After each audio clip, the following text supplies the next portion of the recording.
flash around is on the internet. Right, I need to try and put the lights on. I don't necessarily tend to put anything breakable on my Christmas tree, but there are a couple of things. This one is breakable, that one. And there's a couple of baubles that we have that are very old antique baubles from family heirlooms. And I really don't want those to break, so we're all good, all good. Hello everybody. I'm very sorry if the audio is a little bit echoey. You know, I bought my lovely lavalier mic. Well, something has happened and either it has corrupted or it has corrupted my micro SD card, and basically I can't get it to work at the moment. So I need to find time to have a look at that and try and work out why it's not working. But you're going to sense a theme in this video, which is basically me not having time to do anything. So I will get to that eventually, but I am just using the phone's audio recorder for this one, so I do apologise. Yes, have you forgotten what I look like? Hopefully not, because hopefully in the absence of any new content, you've been going through some of my old content, because there are going on for quite over 100 videos on there. No, probably not that many. I don't know. There'll be a number up on screen for exactly how many videos I've got up on my YouTube channel now. But there's plenty of content, and I have noticed that I've gained a few extra subscribers over the last month. So hello, welcome to our little family. I hope you've been exploring all of my other content, but if you haven't, then I am Charlotte. I am a published author of non-fiction writing. I've got 2 books out. They are about women's history in connection to country houses in England, and they were published in 2018 and 2020 respectively. I have been working on a third non-fiction book, but that is kind of presenting a couple of challenges at the moment, so it's slightly on the back foot. It is still in production, it's just taking a lot longer. I am also trying to write my first novel at the moment, and alongside both of those things, I'm also a full-time freelancer and small business owner. So I wear a lot of hats, put it that way. I've pretty much got like a hat box by this stage of about 1 million different hats that I put on. So this channel primarily is content around writing, history, period drama reviews, book reviews, and just generally my experience as a writer and a freelancer. So yeah, that's me. Thank you for joining. I hope you stick around. And I apologise in advance for you joining and then not getting any extra fresh content from me. I usually post every Monday, but this last month has been a bit different. It's been a bit insane. So this video really is just to kind of catch you up with where I've been at. Sorry, that's a bus going past. I do live on a main road, so I'm sorry as well if you can hear bus noises or car noises in the background. I live on a really busy main road, so unfortunately that will just happen. It's fine. The biggest thing to note if you're joining my channel and you've not been a subscriber for very long is that we are very kind of open on this channel about the fact that we are an amateur channel. I say me, I am the amateur channel. I don't have an editor, I don't have a film guy, I don't have a sound person, I don't have anything like that. I do it all. I come up with the ideas for my videos, I film them, I edit them, I publish them to YouTube. So bearing in mind as well that that is around my writing life and my full-time work, sometimes I don't get the opportunity to be as polished in my content as I would like, but I hope what that does is helps you to feel like you connect with me better, because polished videos are beautiful, but I feel like you see the real person when it's more of an amateur video. So thank you for joining recently, and I hope you stick around. For everyone who has been here for months and years, thank you again for being patient. I've had a couple of you kind of message me on Instagram and be like, is everything okay? I'm just checking in because you've been a bit quiet, no pressure, but I just want to check you're okay. And honestly, it's so lovely to get messages like that from people, just checking in to make sure I'm all right. I am all right, but I'm very frazzled, if I'm honest. So what I thought in this video is I'd just catch you up a little bit on what's been going on over the last 4 weeks. I do have things going on in my private life that I can't share, well, not that I can't share, that I don't want to share. Obviously, YouTube is a public forum and I love you all to bits, but there's some things that you don't share with the internet. Not that that's anything, there's nothing medically going on with me at all. It's just kind of general life things, you know, life admin, life changes that are happening in the background. So that's definitely contributed to some of my manicness over the last kind of 6 weeks, but I'm not going to talk about those. I am going to kind of slightly go back in time. So we're going to start with where my last video ended. So I think the last video I did was a NaNoWriMo update. And I'm so annoyed with myself because in that video, I was so excited about how well I was doing in NaNoWriMo. And I was like, I've cracked this, I've cracked the writing thing. If I can just do 30 minutes of writing every single day, then I'm going to be amazing. I'm going to finish this book by the end of the year. Ask me how many words I've written since that video was published. 0. I have written 0 words of my creative project since the 2nd week of November. And I'm really, really gutted at myself. I'm angry at myself, I'm disappointed. And I know I shouldn't be, because it's not like I've been sat around doing nothing. I've been working like a mad person, but I'm still really disappointed because at the end of the day, writing is my dream, writing is my passion. And when I can't find time to fit that in, my mental health really suffers. I've said this before in other videos. If I could just, and I was saying this recently to a friend, if I could just turn off the need to be creative, if I could just say, well, I'm never going to be a writer, fine, it's never going to happen, stop writing and just dedicate yourself to being freelance and working. If I could just do that, then my life would be a lot simpler. I could just make my freelance business work, I could take it off, and I could just focus on that one thing. But the reality is I can't stop writing, because when I do, like last spring, I think last spring in maybe kind of April, May time, I was really super busy as well, and I didn't get much writing done at all in the first half of this year. And my mental health just nosedived. It nosedived, because the thing is, for me, being creative and writing sounds really pathetic and it sounds really like wiggy and made up, but like it is a compulsion. Like I have to write in order for me to be happy, for me to feel like I'm having a fulfilled life, which is weird. Like I can't not be creative. So when I do things like NaNoWriMo, or when I feel like I've cracked something in terms of being able to fit creativity into my life, and then I don't get to do it, it really upsets me. And this has really upset me that I've not been able to continue writing. And you say, oh, well, it's only 30 minutes. Why can't you find 30 minutes?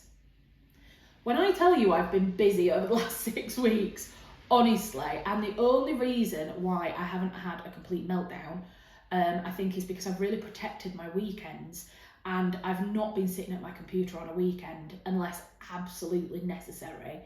And I could have found time to write on the weekend. And some people might argue, oh, well, you really don't care about it that much then, because if you did, you would just do it no matter what.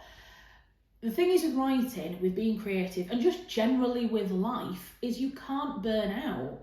Because if you drive yourself into the ground, then what do? I can't stop earning money because I need money for my household. I can't not do anything. So I have to be really careful not to totally burn out. And so I've been protecting my weekends. My weeks have been absolutely chocker with freelance work. So I have had one big project come to an end at the end of November that I've been working on. I'm going to talk about that a little bit more in a minute. And also I've had another client, my choral society that I work with, they've had 2 big concerts. Well, the second biggest concert is happening this week, but they had a big concert last week, the week before I think. And those have taken quite a lot of time, kind of marketing and going to rehearsals and filming rehearsals and editing that footage together for social media and all of that kind of stuff that I do within my marketing business. So that's why it's been particularly manic. Then another client, the literature festival that I work with, they got their funding, which is super exciting, but then the work kicked off with them as well. On top of all of that, I've started working with a creative agency based in London on a freelance basis. So the workload has been intense. It's been hugely rewarding and I am not complaining at all. It's just been a case of having to balance and having to prioritise. And at the moment, I've had to prioritise money coming in over creative work that doesn't bring me any money in. And unfortunately, YouTube does not make me any money yet. I am hoping, I'm still hopeful, and we're getting closer. We are getting closer to monetization. I'm hopeful that YouTube is going to start earning me some money soon. Even if I can get like 100 quid a month from ad revenue, I will be chuffed. I'll be so happy because finally it'll feel like I'm getting a little bit back for all the effort that I put in. So we're getting there. We're close to 600 subscribers now. You need 1,000 and then you need a certain number of watch hours. So all of that's been going on, and so I had to, like I said, I had to prioritise, and that meant that at the end of the day, usually it was kind of 8, 9 o'clock at night. I have worked until midnight a couple of times. Well, no, more than a couple of times actually. Probably about half a dozen times I've worked until midnight. And the idea of then spending 30 minutes writing just made me want to cry. And it's really hard because it makes me want to cry when I'm that tired that I can't be creative, but it also makes me want to cry that I haven't been creative. So either way, I've just felt really sad about my creative projects, and oh, hello puss. I am sorry that there have been no more NaNoWriMo updates. There has been a little bit of NaNoWriMo controversy this year, which I'm not going to go into, but if you want to, just Google NaNoWriMo. I think it's something to do with their online chats and members of their team or members of the platform being inappropriate to underage people. That's all I will say. And so it's made a lot of people move away from the platform. Now, I'm not actually registered on the NaNoWriMo website. I was probably about 5 years ago. I haven't used it. I've never really used it since that first year to track my figures. I deleted my profile a while ago, so I'm not on that website. But to be honest, I don't think I'll go onto it anyway. So the controversy hasn't really affected me, which is why I'm not going to talk about it, but you can find information about it online.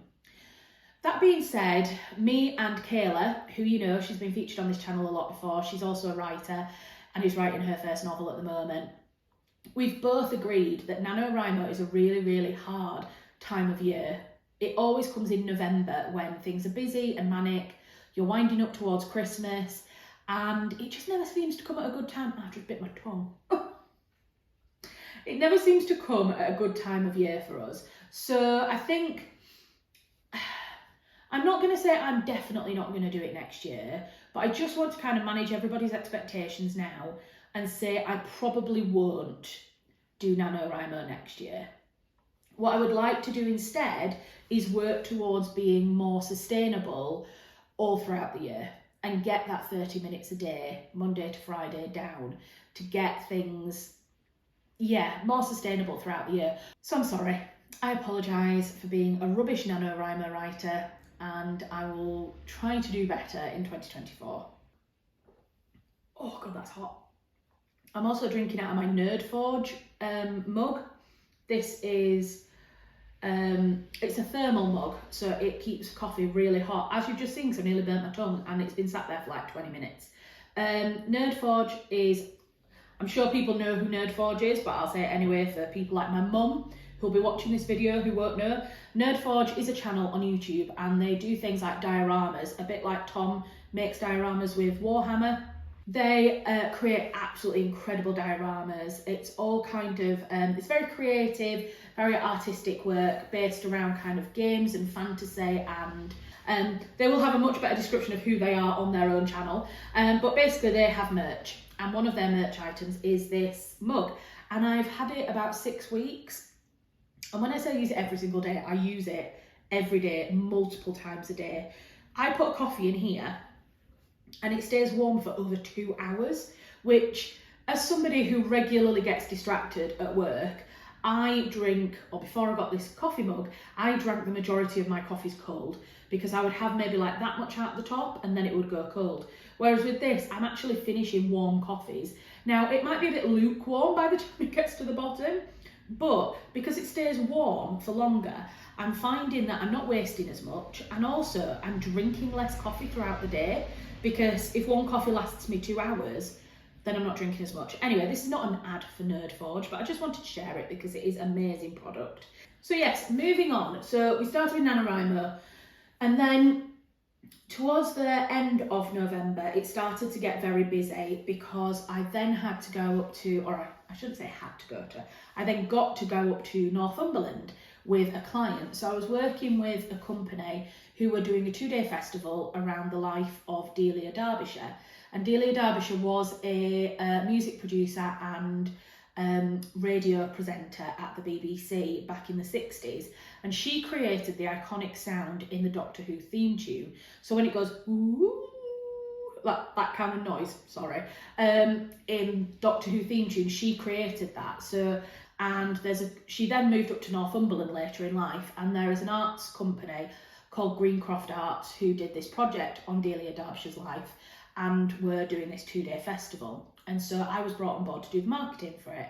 And so I've been working with them since September, but there was always the understanding that when the festival happened, I would go up to Northumberland. So we went up on the Thursday, I can't remember the dates now, but the festival itself was on the 25th and 26th of November. So we travelled up to Northumberland, Tom came with me, and we were there for 4 nights, Thursday, Friday, Saturday, Sunday, yeah.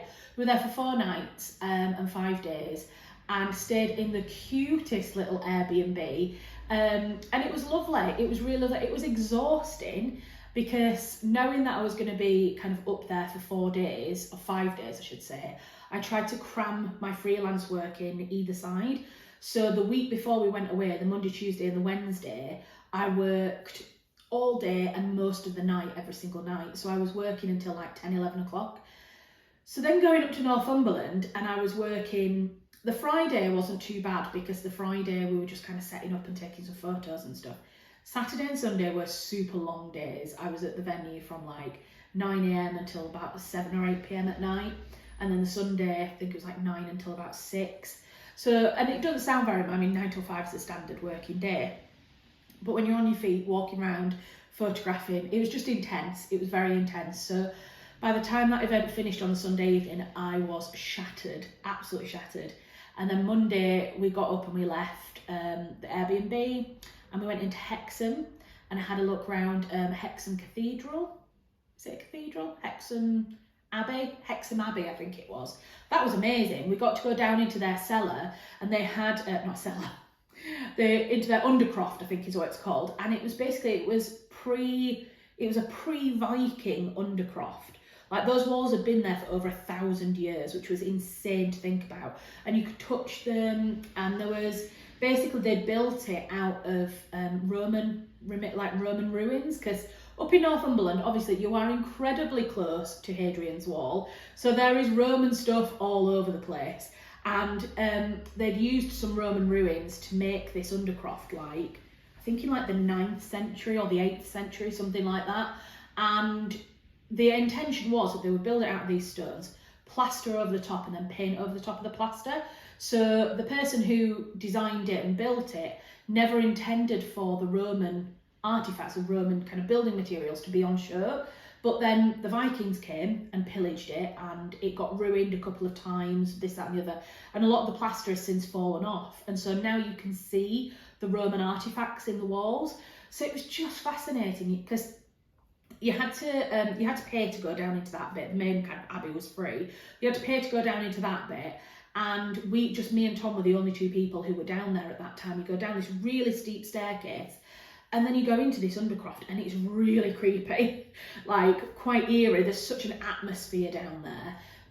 But it was so fascinating. You could touch the walls, you know, considering they're over 1,000 years old, it just felt so, there was a vibe, not a vibe, there was like an energy down there for sure. And then when you saw all the Roman artifacts as well, it was just amazing. So I highly recommend, if you've not been to Hexham Abbey, or if you find yourself up that way, definitely go. It is so worthwhile. The staff who worked there were lovely. They were so friendly. And there'd been a funeral on that morning, so we'd had to go and kind of mill around Hexham for a little bit before we could go into the church. And they were just so lovely and friendly, and they had like a little museum area with lots of like loads of interactive stuff for kids or big kids, aka me and Tom. And at one point there was one of those, you know, there's like wooden stands that have got head holes in so you can poke your head through. yeah, it had one of those head holes, so I'll put the photo on the screen. But we were just being daft. I mean, we're in our mid-30s, like just putting our heads through and stuff. And Tom was taking a picture of me, I took a picture of Tom, and then this lady walked past and was like, "Shall I do a picture of both of you in there together?" And it was just lovely because she wasn't like looking down on us. You know, here we are, mid-30s, and she totally got on board with it. It was so lovely.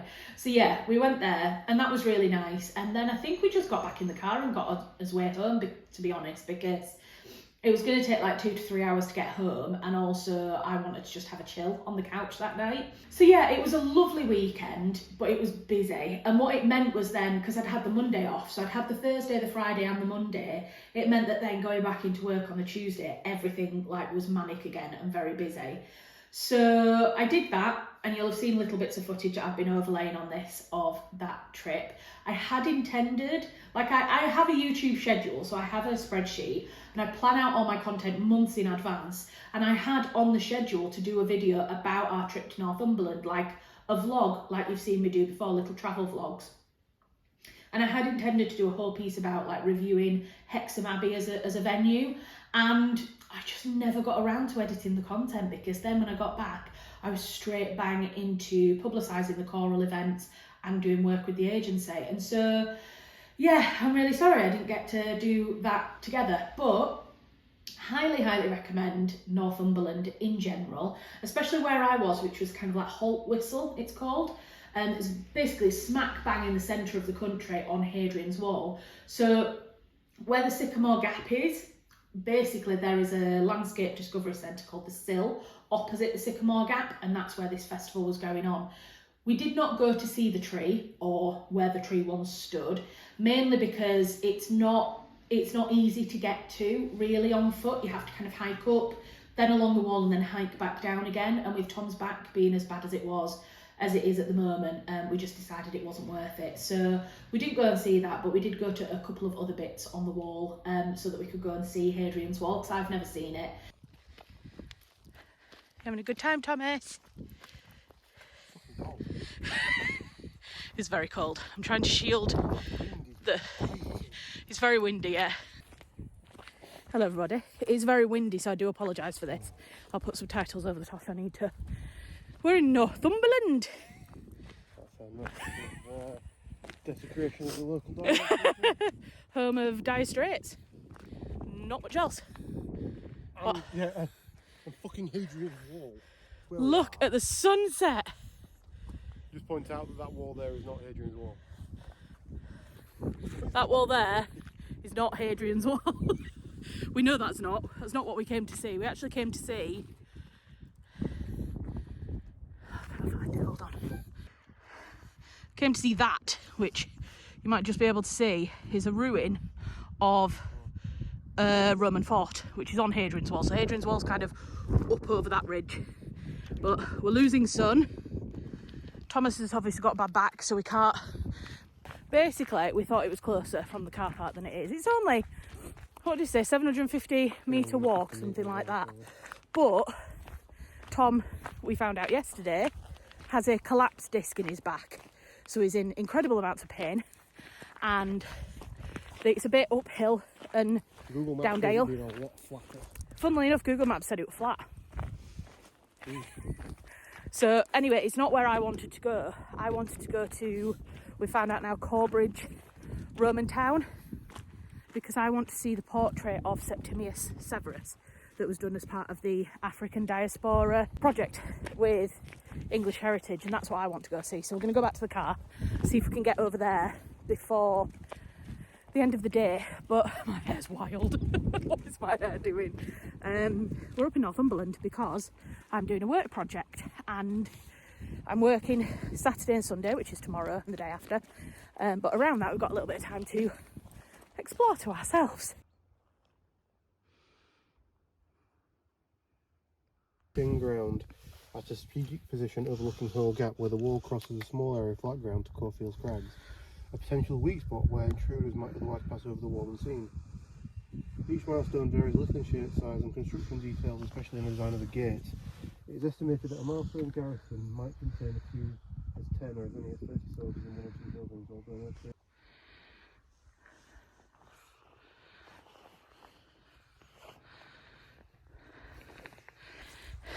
Right, so we've come to, where have we come to?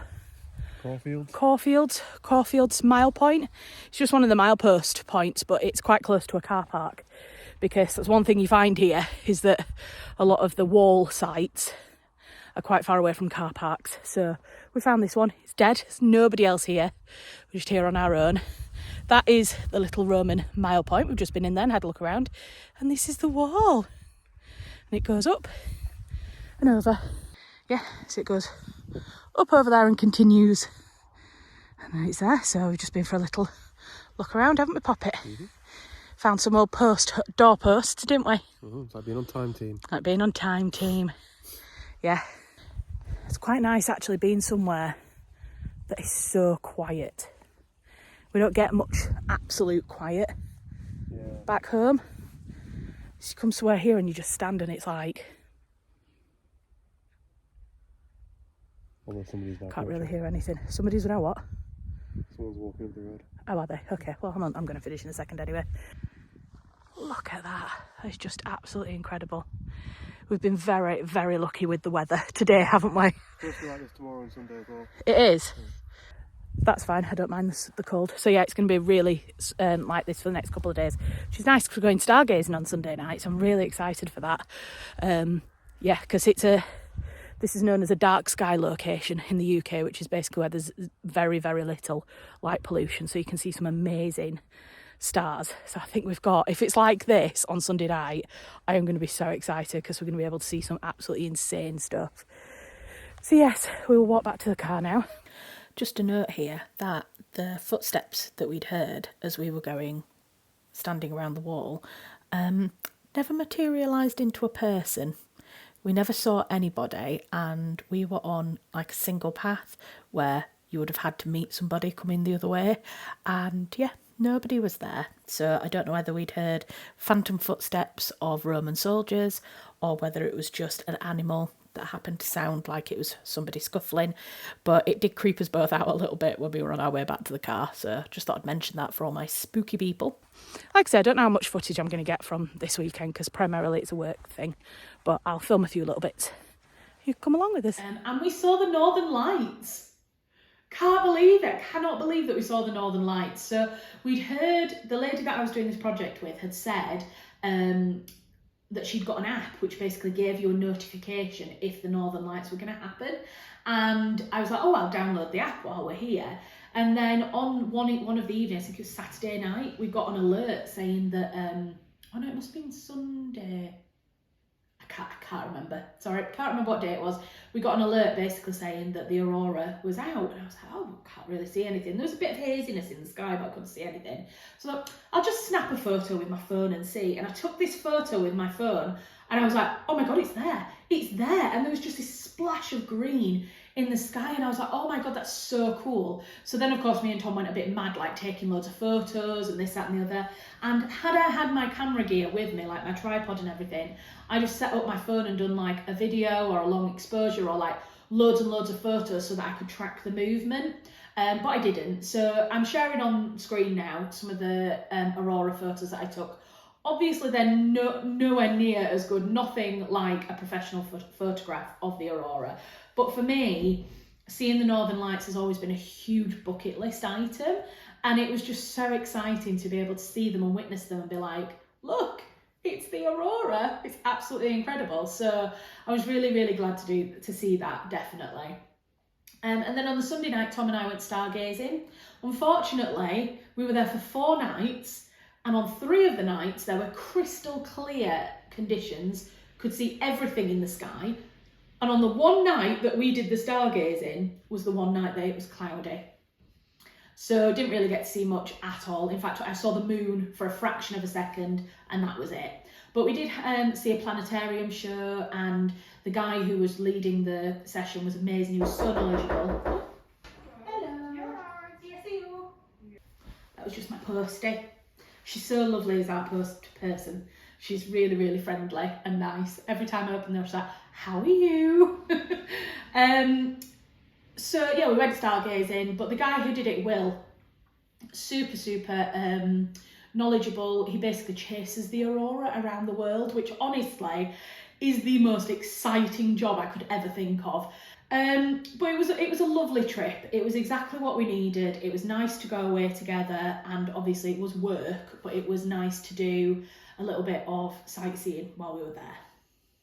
And then the other thing that I've done, which I intended to video, in fact I took a little bit of footage at it, was that I did a Christmas market for my books, and that was last Sunday actually. No, not this Sunday just gone, the one before. Doesn't really matter because you're not looking at dates, but it was just over a week ago, and it was in my local town, and I basically went with my books, both my first and second book, and also my freelance diaries, which I will show you in a minute. In fact, let me get you one and you can have a look. It's a diary which is finally here. I'm so excited that it's here, and it is everything that I wanted it to be. It really is. I love that it's a hardback book. That's definitely what I wanted it to be when I first envisaged it. The very first year's ones didn't end up as hardback, they ended up as like coated card, and that didn't matter too much because I was giving them away for free. But this year people are paying for them, and so I definitely wanted it to be proper cardboard. Now, they have come over 2 months late, and the reason for that is because I basically had a bit of a run-in with a printer. So I had thought that I had bought coated cardboard, and it came and it was exactly the same as the year before. It was coated card. And there were a couple of other things that I wasn't happy with. Some of the print had been cut off on the inside, the pages had gone really wobbly. There was quite a few things that just weren't good enough quality in my opinion. And so I had a little bit of a tussle with them, but finally got a refund and then went with another printer instead. So it's taken a lot longer than I had intended in order to get them here. So that's why they're quite a bit late, which means there's not as much time for me to sell them. But nearly everybody who had one last year has asked for one back. And I'm just really, really glad that people like them and that they are useful for people, because I designed this because I felt like I needed a diary that had these kind of features. And it's so nice that other people are coming to me and saying, I find this useful as well. I find that I have used it every single, like I was out with a friend on Thursday night and she was like, can't wait to get a new one off you. I use mine every single day. And I was like, wow, okay. And she'd used it every month, including the end of the month. We have an end of the month work review and a start of the month work planner. And she'd used these every single month. And I have as well, actually. So yeah, there are a few left, less than 10 now remaining. So if you want one, they are £21.50. I will link my shop in the description box, and I probably can't get it to you for Christmas now, especially if you don't live local. If you are local to the Huddersfield area, then message me on Instagram and we'll discuss something, because it may be that I can bring it over to you, deliver it to you before then.